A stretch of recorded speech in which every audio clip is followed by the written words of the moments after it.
ndagira ngo dusangire ijambo ry'Imana twihuse. Turasoma Yesaya 55. Turahera ku murongo wa mbere. Agakiza k'ubuntu gaturuka ku Mana. Abantu bakiriye Yesu bakunda kuvuga ngo ndashima Imana kuko yampaye agakiza ku buntu. Ntabwo ari ikiguzi twatanze. Yemwe abafite inyota nimuze ku mazi, kandi n'udafite ifeza nawe naze. Nimuze mugure murye, nimuze mugure vino n'amata mudatanze ifeza cyangwa ibindi biguzi. Ni iki gituma mutanga ifeza mukagura ibitari ibyo kurya nyakuri? Ni iki gituma mukorera ibidahaza? Mugire umwete wo kunyumvira, mubone kurya ibyiza, ubugingo bwanyu bukishimira umubyibuho. Mutega amatwi muze aho ndi, munyumve, ubugingo bwanyu bubone kubaho. Nanjye nzasezerana namwe isezerano rihoraho, ari ryo mbabazi zidahwema Dawidi yasezeranijwe. Dore amahanga akaba umwami w'amoko n'umugaba wayo. Dusimbuke tujye ku murongo w'10. Nk'uko imvura na shelegi bimanuka bivuye mu ijuru ntibisubireyo, ahubwo bigatosa ubutaka bukameza imbuto, bugatoshya n'indungudu, bugaha umubibyi imbuto, n'ushaka kurya bukamuha umutsima, niko ijambo ryanjye riva mu kanwa kanjye rizamera. Ntirizagaruka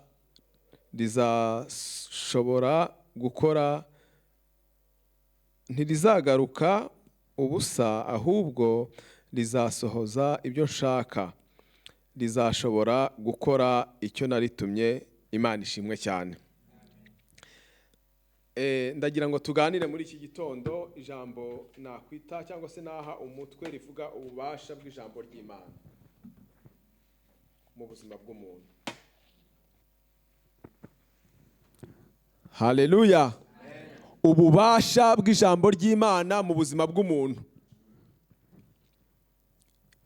Mu by'ukuri umuntu iyo abwirijwe ubutumwa bwiza cyangwa se akararikwa kujya mu nzu y'Imana, hari uza akurikiye indirimbo, hari uza akurikiye korari, hari uza akurikiye kompanyi, ambiance yahabonye. Hari ibintu byinshi bibasha gukurura umuntu kugira ngo agere mu nzu y'Imana.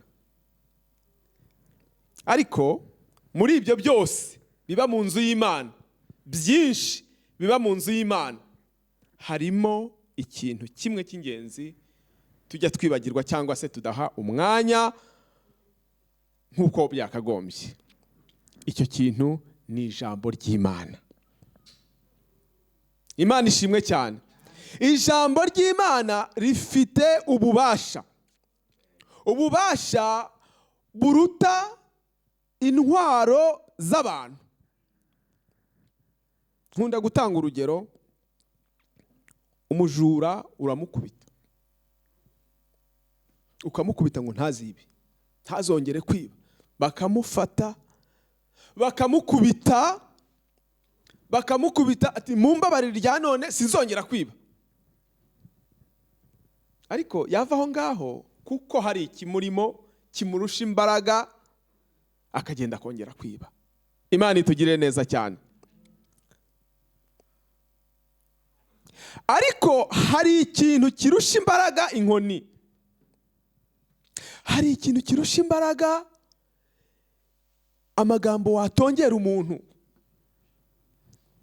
Ijambo ry'Imana. Ijambo ry'Imana rifite imbaraga. Iri jambo rero Mukristo akimara kuribwirwa, akimara kurimenya, ngo yamenye yuko hari umujinya uzatera, ndetse yigira inama yo guhindukira agahunga.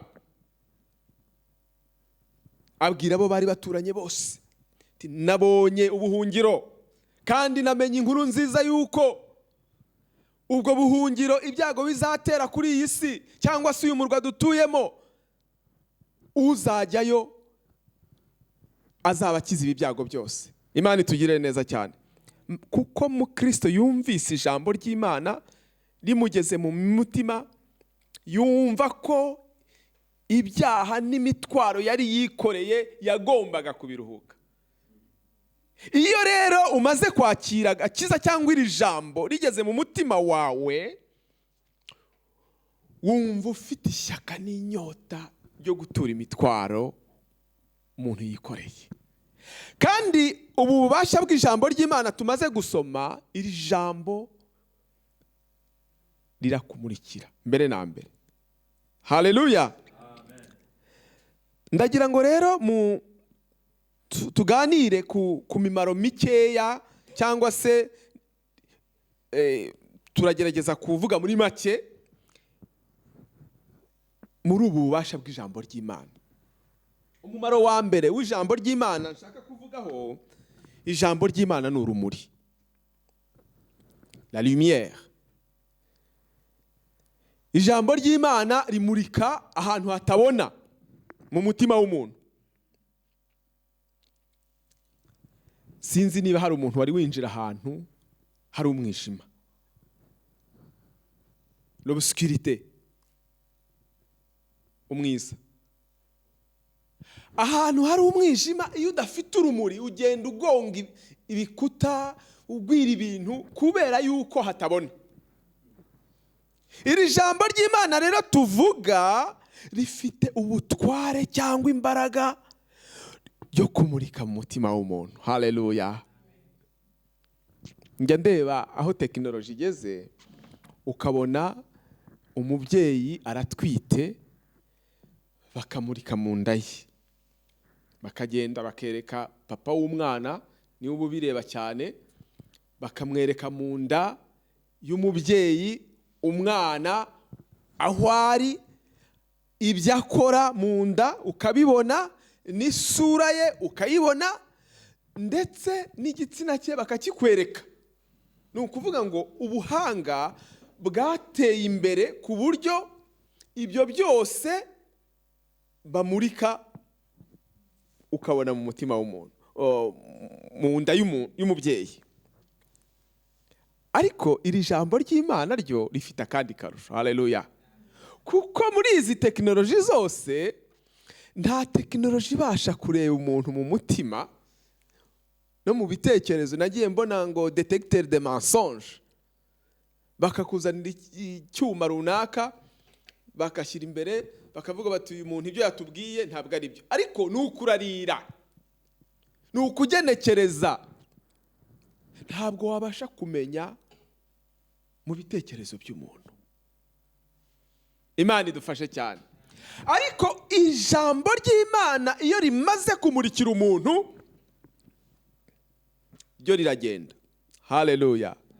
Mu mbaraga ryazo rigacengera mu mutima w'umuntu uwo ari we wese,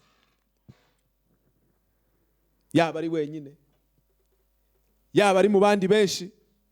Iri jambo iyo rimaze gucengera mu mutima w'umuntu rikamutsinda, icya mbere ribanza kukwemeza kuri umunyabyaha. Imana idufashe cyane. Burya rero ingorane tugira abantu bajya mu nzu y'Imana, niyo ugenda ariko ijambo ry'Imana ritakigutsinda, ukumva ko ijambo ry'Imana ritakigutsinda mu mutima wawe, ukumva warageze iyo ujya rwose. Ariko umumaro w'ijambo ry'Imana wa mbere ni ukukumurikira mu mutima wawe, udakeneye abandi bantu bo kuza kukubwira ngo nyamara mu mutima wawe dore hari ibi, hari ibi, hari ibi. Ahubwo ububasha bw'ijambo ry'Imana, haleluya, buraza mu bugwaneza, kandi ntago buza bukubwira ngo nuti hano zarimbuka, nuti hano zashya. Oya, buraza bukakubwira mu ijwi ryongorera, nyamara uri umunyabyaha, na wa muntu wamuhemukiye, na wa muntu wakoze ibi n'ibi n'ibi. Ese ntabwo wakwihana? ese ntubona ko atari byiza? Ryamuritse ga, ryamuritse mu bitekerezo byawe, ryamuritse mu bitekerezo byanjye, ryamuritse mu bwonko bwanjye, rikakubwira rwose n'umutima woroheje w'ubugwaneza. Ese ntubona yuko iyi nzira urimwo ikujyana kurimbuka? Ese ntubona? Reba biriya bintu ubamo bikubujije amahoro, reba imibereho yawe irakugoye. Ijambo ry'Imana rikakumurikira. Nyamara kugeza ubu nta buhanga ubwo ari bwo bwose bwari bwabasha kumurika mu mutima w'umuntu cyangwa mu bwenge bw'umuntu, mu bitekerezo by'umuntu, ngo amenye neza ibyo umuntu atekereza. Njya nkunda kureba amakuru ukumva nk'umuntu ngo ni umutiweri anseri, umuntu amaze kwica abantu bageze kuri 80 n'abangahe, akagenda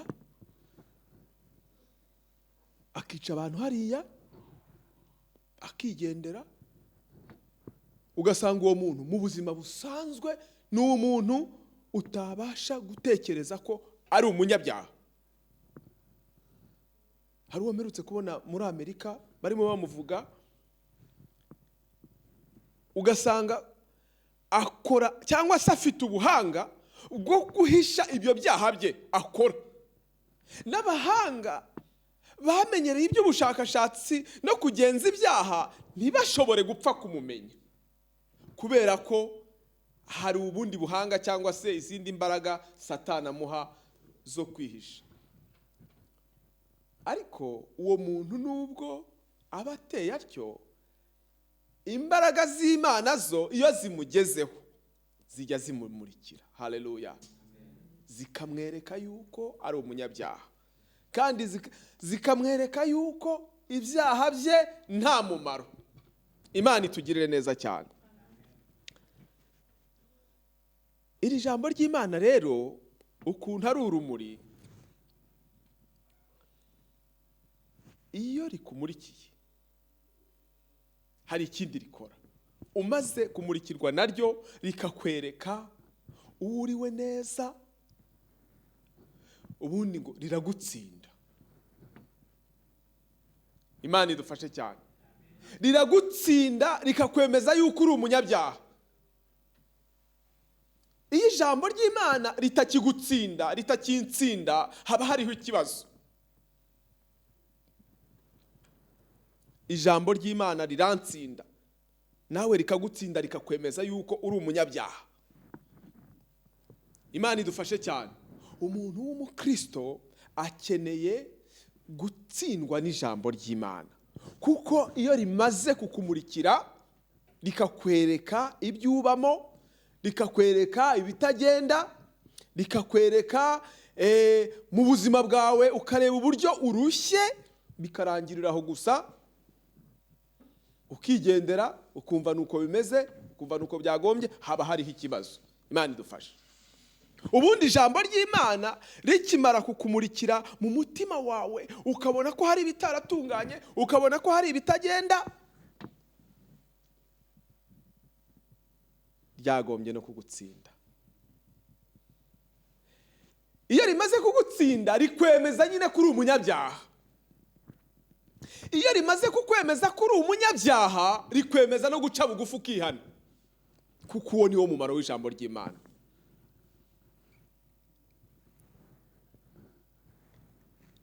Twasomye yuko ijambo ry'Imana ngo nk'uko amazi y'imvura aturuka mu kirere akagwa ku butaka. Haleluya. Amen. Mwitegereze, sinzi niba mwari mwitegereza imvura, ya mvura yo mu ki ya mbere ku Muhindo mu kwa 9, hano no mu Kiragwa, nubwo haba habumye ariko hari igihigwa, ukabona imvura iraguye, ngo nk'uko ubutaka, burya butaka bwumiranye bwabuze amazi bujya buhembuka, hanyuma mu guhembuka kwabwo ngo bukameza imyaka. Haleluya. ukajya ukabona mu minsi mikeya nyuma y'icyumweru ibyatsi byameze, ibyari byarumye byose bitangiye kuzamuka kuko amazi yabugezemwo. Uko niko ijambo ry'Imana, muri bwa bubasha bw'ijambo ry'Imana rikimara kukugeramo, haleluya, umuntu yagombye kubona impinduka muri wowe, umuntu akabona impinduka muri njyewe, akabona imbuto z'uko ijambo ry'Imana ryagezemo. Dukwiye kugaragaza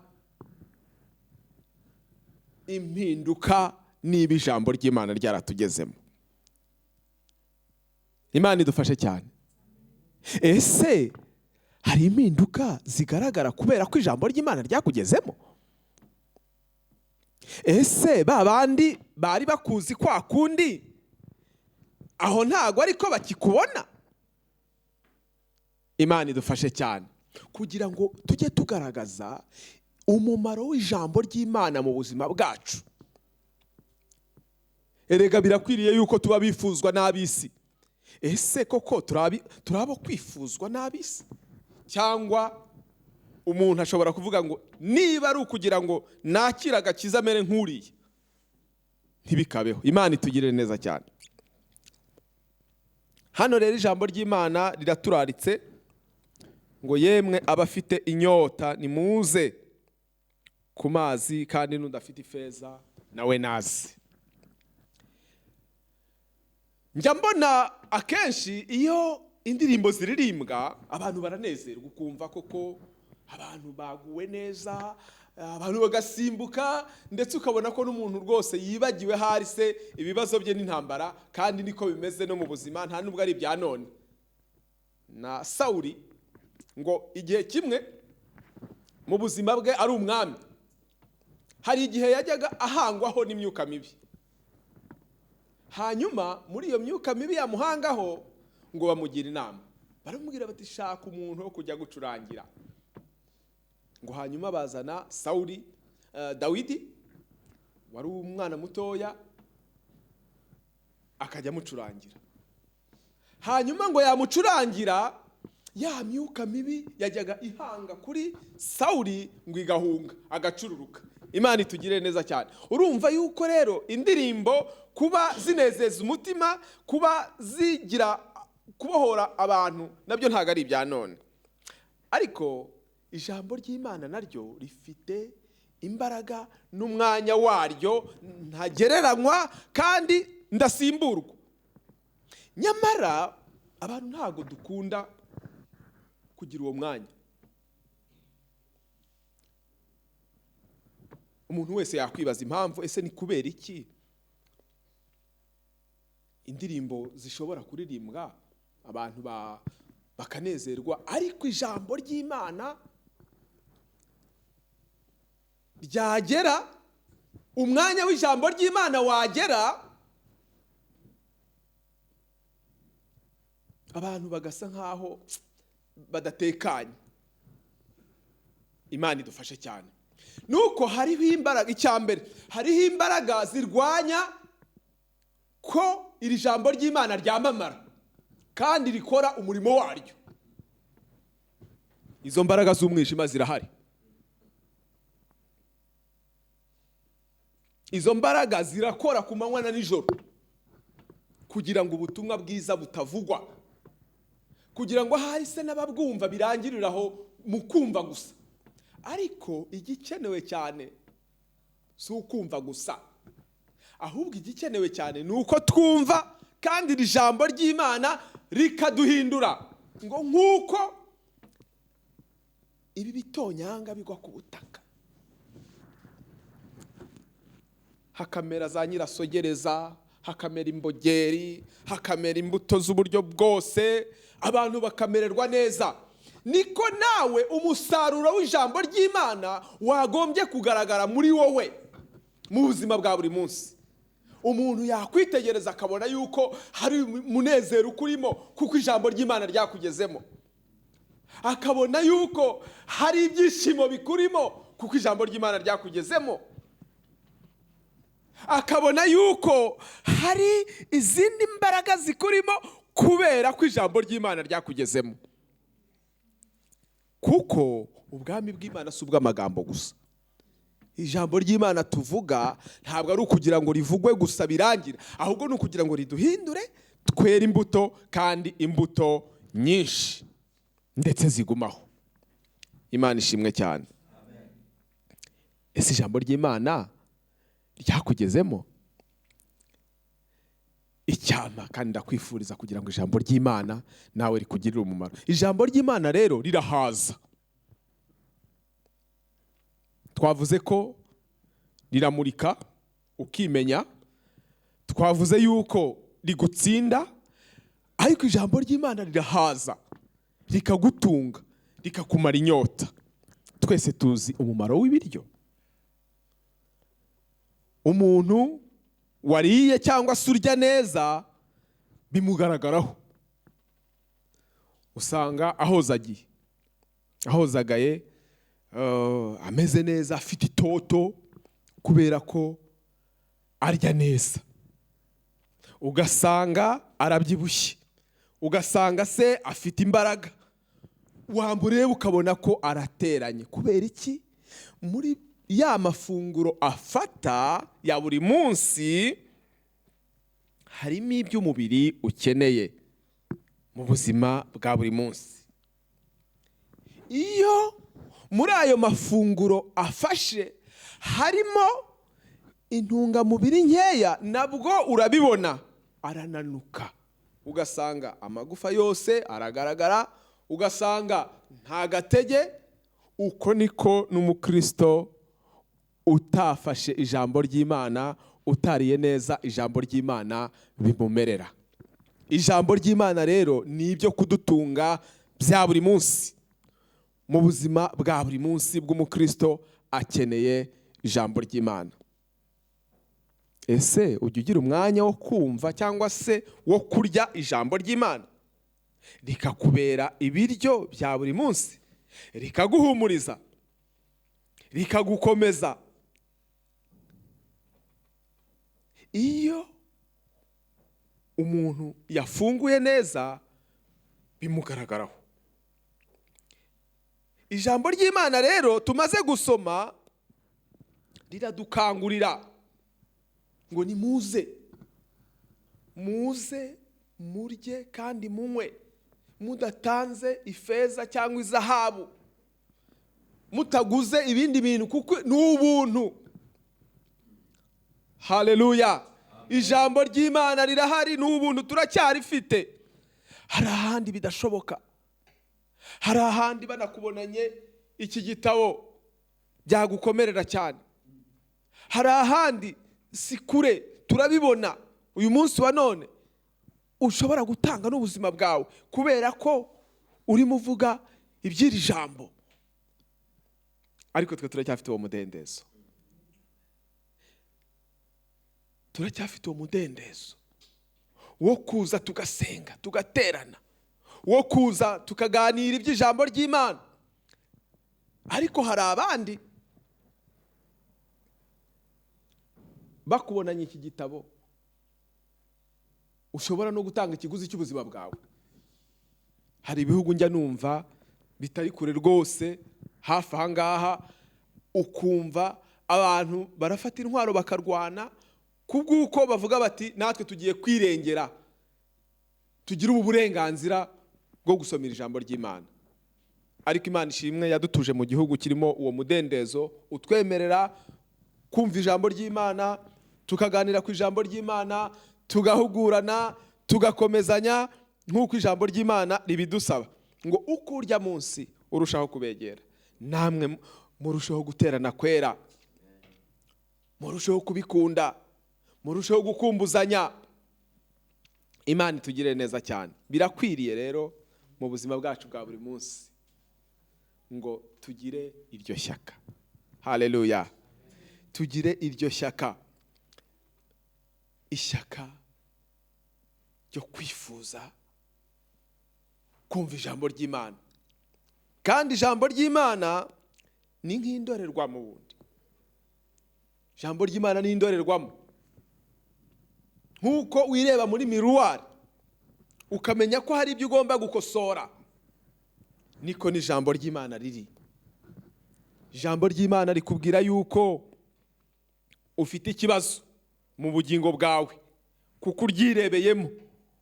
Iyo uryumviye urakira kandi ukabona ubugingo. Mperutse kumva umuvugabutumwa Benny Hinn avuga iby'uburyo yagiye yigisha ivanjiri ya prosperite, y'ibitangaza, ibintu by'ibitangaza gusa. Yasaga nkaho yihana, avuga yuko hari se mu gihe cyatambutse ivanjiri yari kuba yarigishije itagombye kuba ishingiye kuri ibyo bitangaza cyangwa se guhirwa gusa, ahubwo no mu buzima bw'umukristo cyangwa se mu rugendo rw'umukristo naho hajya habonekamo ibibazo. Kuko uko wakira ijambo ry'Imana niko rimwe na rimwe uhura n'intambara ndetse n'ibigeragezo byo kukunamura muri urwo rugendo. Imana idufashe. Ariko nubwo uhura n'ibyo bigeragezo cyangwa se ukaba wahura n'izindi ntambara, dufite Imana yo kudukomeza, ikadufasha mu gihe cyose dutentebutse cyangwa tugize intege nkeya, ikadushoboza kugira ngo tutava muri iyo nzira. Ndagira ngo twongere dusome ijambo ry'Imana. Ndasaba umuntu umwe aradusomera Abaheburayo ibice 4 umurongo wa 12. Ububasha bw'ijambo ry'Imana. Cyampa ijambo ry'Imana nawe rikakumara inyota kandi rikaguhaza.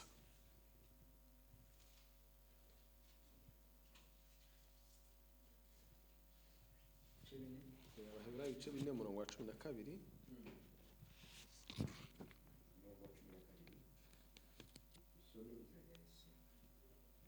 Ijambo ry'Imana ari rizima, rifite imbaraga kandi rikagira ubugi buruta ubw'inkota zose, rigahinguranya ndetse kugeza ubwo rigabanya ubugingo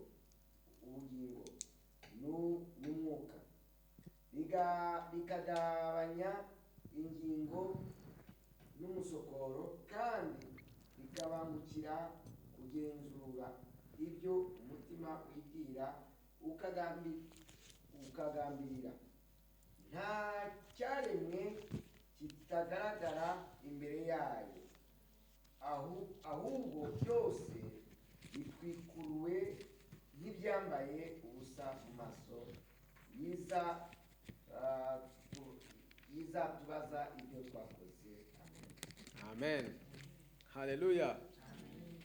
Turacyari ku bubasha bw'ijambo ry'Imana.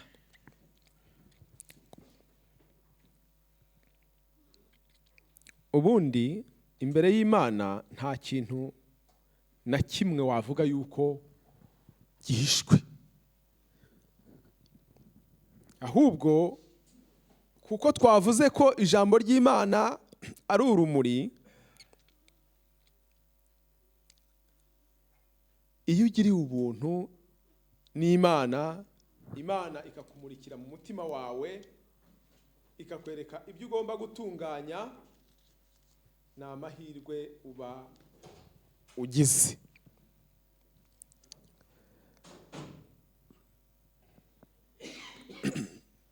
Ijambo ry'Imana rero rifite ubutware. Ijambo ry'Imana rifite imbaraga. Ijambo ry'Imana iyo rigeze ku munyabyaha, turi kumwe? Ijambo ry'Imana iyo rigeze ku munyabyaha,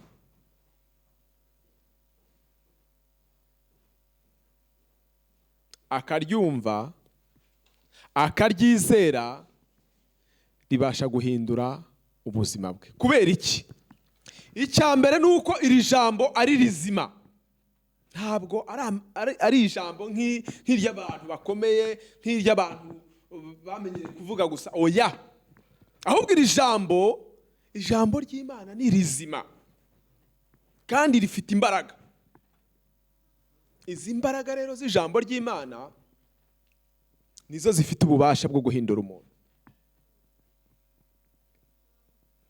nizo zifite ububasha bwo gufata umuntu w'umusambanyi rikamuhindura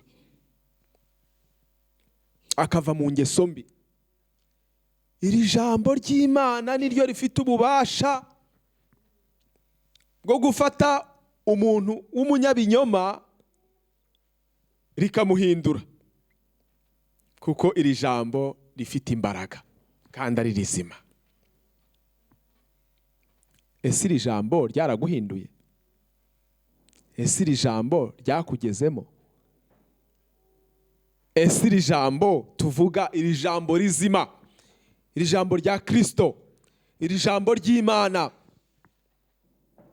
ryinjiye mu buzima bwawe, rituye mu buzima bwawe, ese hari icyo ryakoze mu buzima bwawe? Imana idufashe cyane. Birakenewe ko tubaho hari icyo ijambo ry'Imana ryakoze mu buzima bwacu.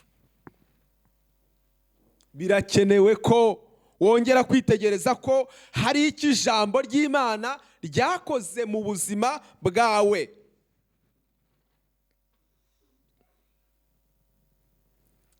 Ijambo ry'Imana rifite imbaraga, ni rizima kandi rifite imbaraga. Ese izi imbaraga ry'ijambo ry'Imana warazumvise mu buzima bwawe? Wumva imbaraga z'ijambo ry'Imana hari icyo zakoze mu buzima bwawe?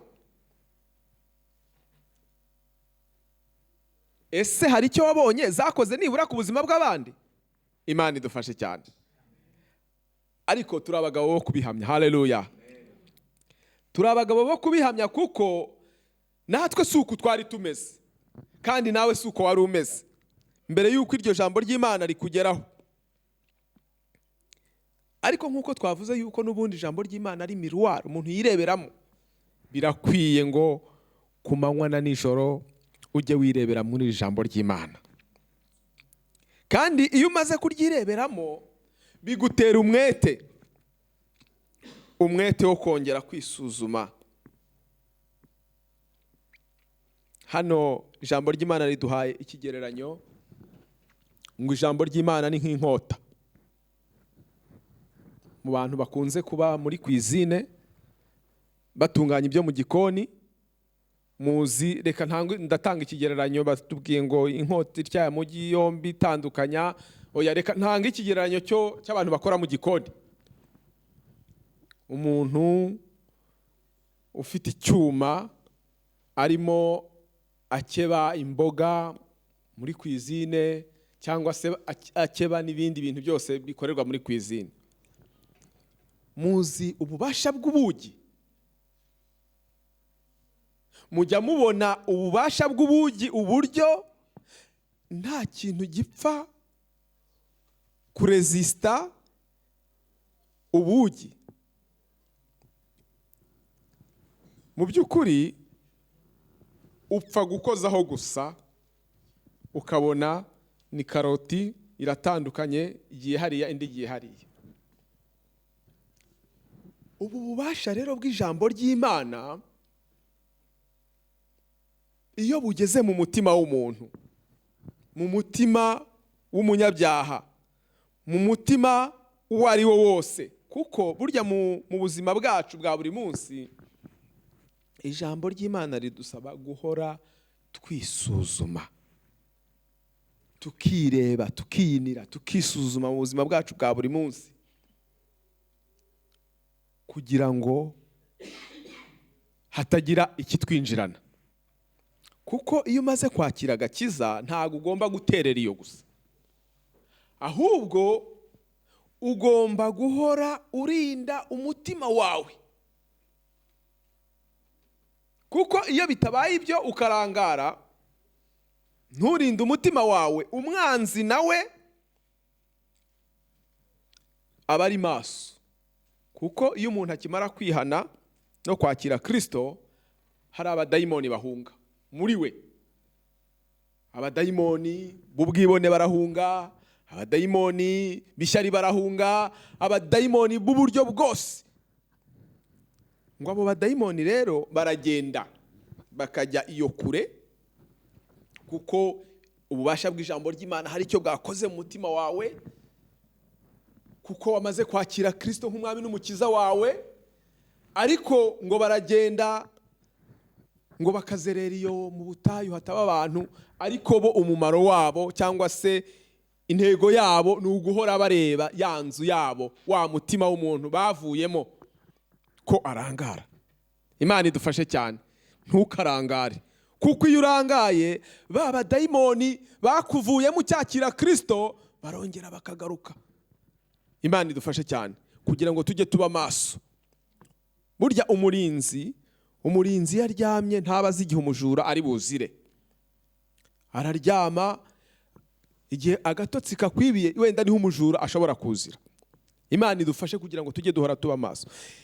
Iyo abo badayimoni rero basanze umaze kurangara utakita ku by'Imana nk'uko bigomba, ngo barongera bakaza bagahengeza, basanga hari ubuturo muri wowe, ngo bakagenda bakararika n'abandi. Noneho ngo bakababwira ati nimuze, nubwo batwirukanye muri ya nzu, muze twabonye ubuturo.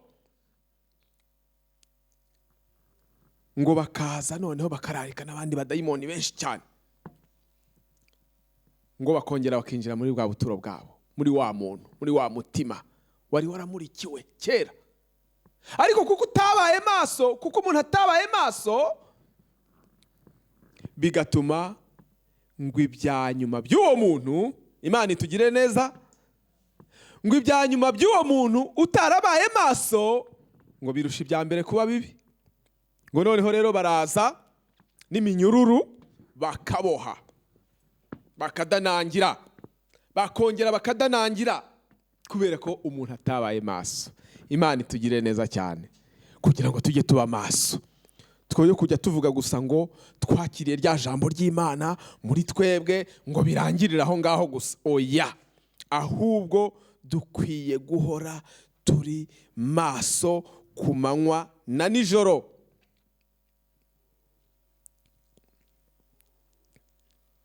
Iri jambo rero rifite ububasha nk'ubw'inkota. Iyo ryakugezemo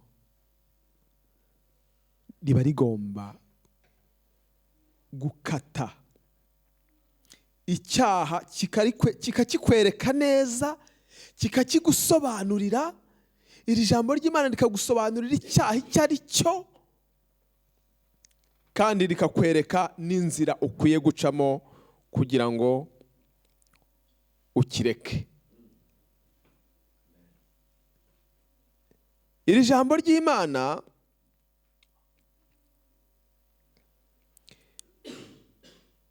ngo rimaze gutunganya muri wowe, ngo rikagabanya ubugingo n'umwuka,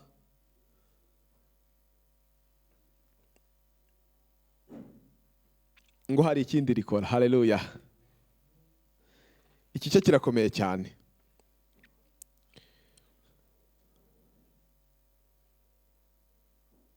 Ngo rikangukira kugenzura iby'umutima wibwira,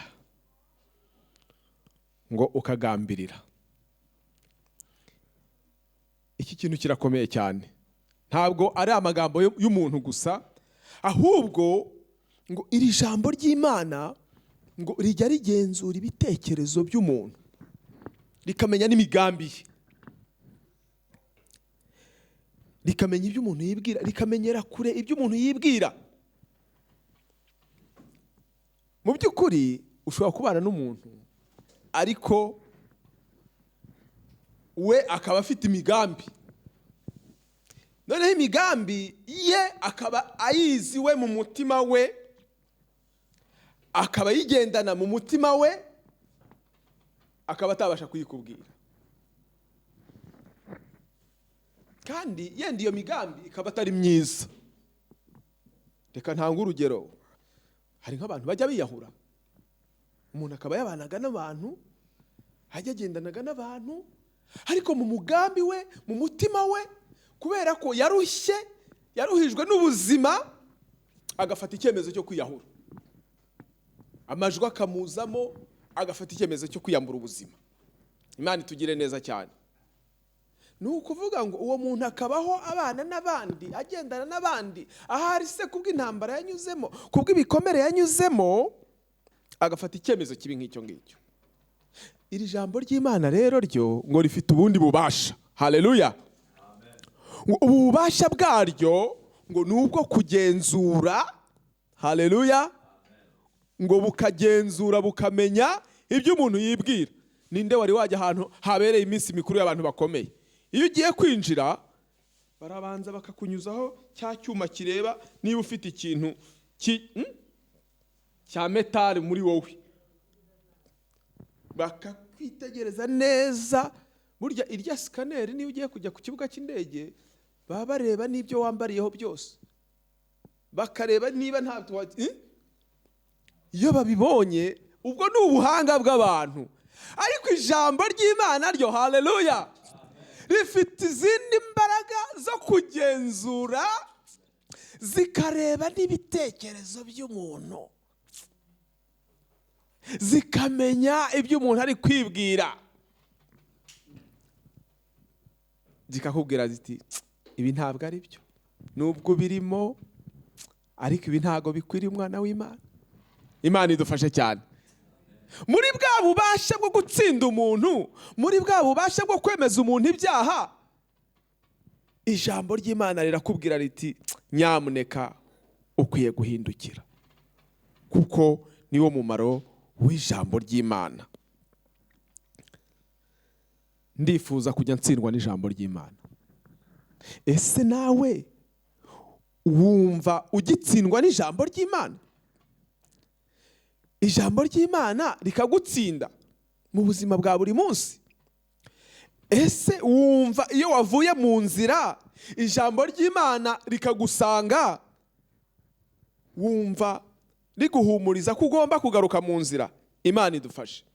Hari ahantu rero umuntu w'Imana ajya agera akaba atagitsindwa n'iri jambo ry'Imana. Iyo ni imwe mu ndwara y'umutima umuntu wakiriye agakiza ajya agira. Kugera ahantu utagitsindwa n'ijambo ry'Imana ni ikibazo gikomeye cyane. Imana idufashe. Niba ugeze ahantu cyangwa umuntu akagera ahantu atagitsindwa n'ijambo ry'Imana kandi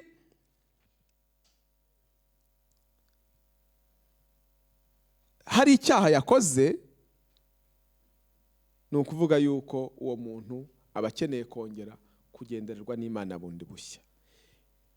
Imana ikongera ikamumurikira. Iri jambo ntirireba uyu cyangwa uriya, ahubwo rirareba twebwe twese. Umuntu wakiriye agakiza akeneye kujya ahora yisuzuma, agasaba Imana ikongera ikamumurikira mu bitekerezo bye, mu buzima bwe. Kuko uru rugendo turimo, iyi nzira twatangiye,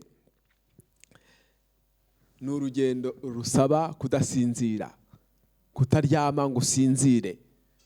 Kuko ijambo ry'Imana ritubwira yuko ngo ntabwo umuntu yakwinjira mu nzu y'umunyamaboko ngo amusahure ibye atabanje kumuboha.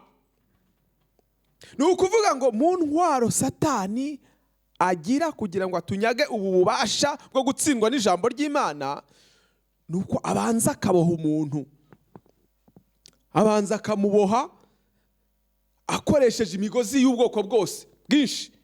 Icya mbere, ashobora kukwereka yuko ijambo ry'Imana warisobanukiwe, warimenye, nta bindi ukeneye kwigishwa cyangwa kwiga.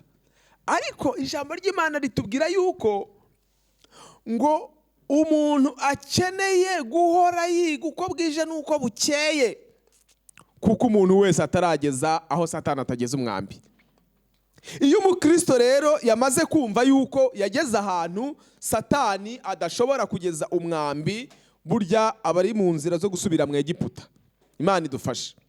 Kugira ngo umukristo wese ajye ahora aba maso ku manywa na nijoro, mu gusenga kwe abe maso, kugira ngo ibyo wakiriye udatembanwa ukabivamo, kugira ngo ibyo twakiriye tubirinde, ngo nk'uko umuntu arinda imboni y'ijisho rye. Haleluya! Uko niko twagombye gukomeza kurinda ubutunzi Imana yashyize muri twebwe. Burya iyo utazi ubutunzi ufite agaciro kabwo naho wabuvanye, ntubasha no kumenya kuburinda. Ariko iyo uzi agaciro k'ubutunzi ufite, ubasha kuburinda ku manywa na nijoro. Hari igihe umuntu arara hanze bitewe n'ubutunzi afite, nk'ufite inka akajya kurara mu rwuri hamwe nazo, si byose abayobeye se ko hariho uburiri mu nzu? Oya, ariko kuko ubutunzi bwe aho buri ni ku gasozi, asanga nta kamaro ko kujya kurara mu nzu, bityo akajya kurarana na ya matungo ye mu gasozi. Imana idufashe cyane. Ndarangiriza ku ijambo ryo kuvuga ngo urinde umutima wawe rero kuruta ibintu byose birindwa. Niba ijambo ry'Imana ryarakumurikiye, niba ijambo ry'Imana ryarageze muri wowe, rikakumurikira, rikakwemeza ibyaha byawe, rikagutsinda ukabyihana, urinde umutima wawe kuruta ibintu byose birindwa. Haleluya!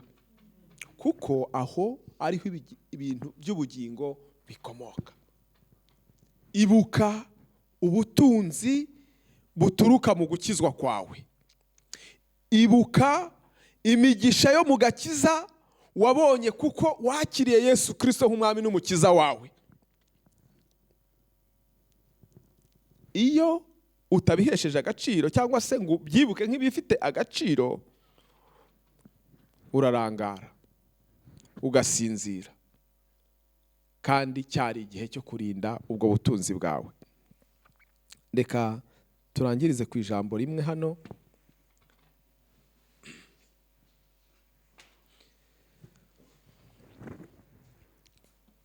Turasoma Yohana 15 umurongo w'icumi.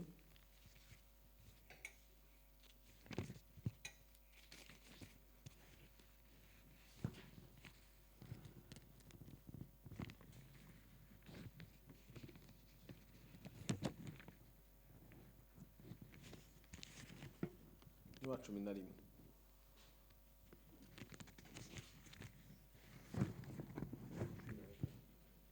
Yego 15 umurongo w'icumi n'uwa 11.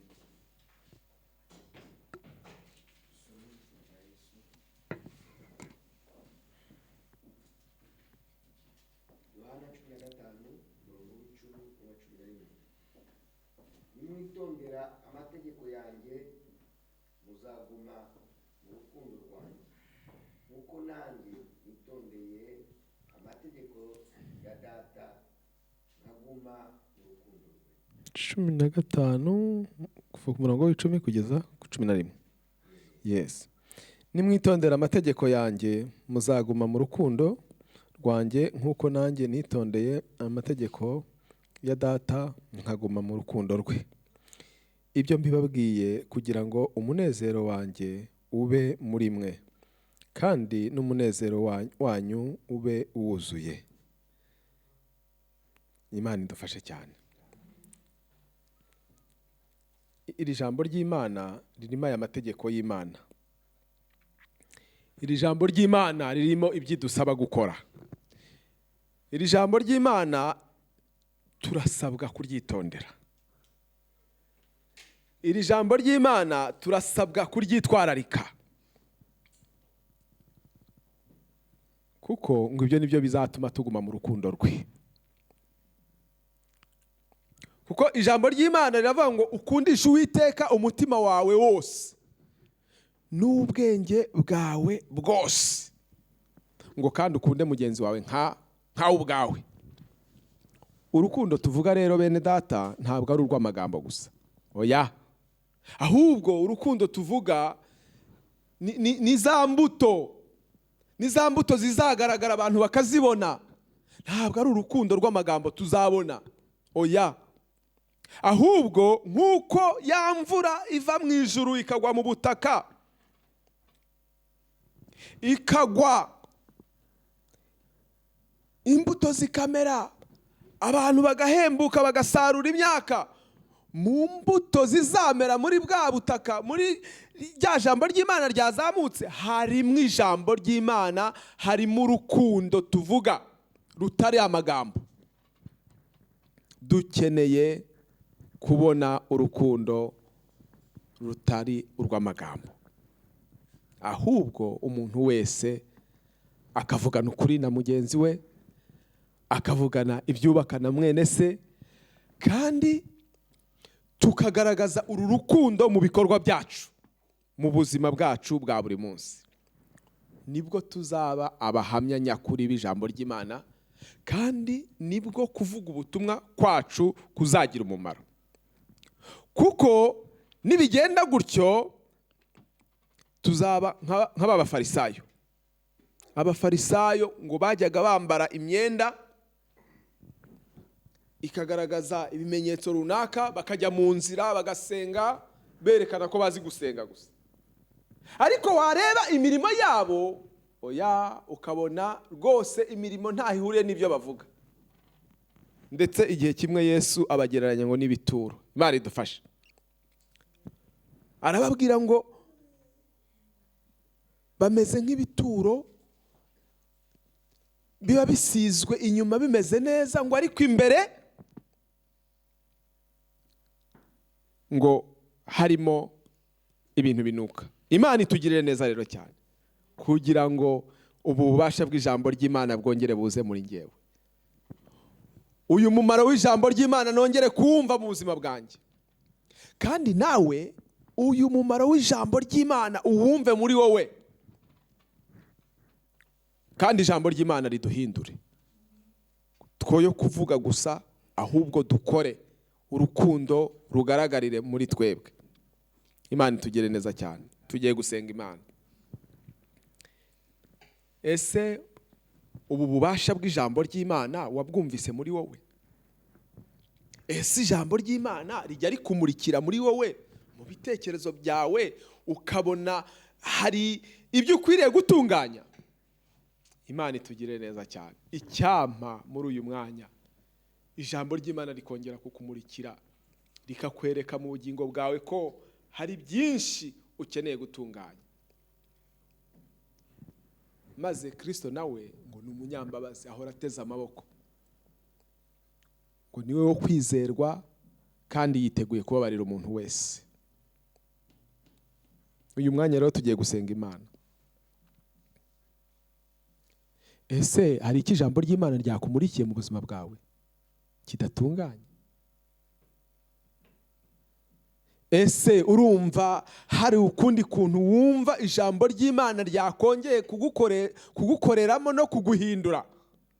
Ndagira ngo niba uhari uhaguruke, tubwire Imana tuti, Imana ndashaka kongera kumva ijambo ryawe rinsinda, ndashaka kongera kumva ijambo ryawe hari icyo rihindura mu buzima bwanjye, ndashaka kongera kumva ijambo ryawe ndifata nk'ibyo kurya biryoshye, ndashaka kongera kumva ijambo ryawe ndifata nk'amazi amara inyota,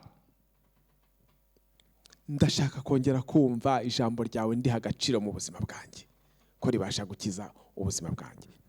Mureke duhaguruke dusenga Imana, twongere twinginga Imana bene data, twongere tubwire Imana tuti, Imana reka ijambo ryawe ryongere rigira akamaro mu buzima bwacu mu gihe nk'iki.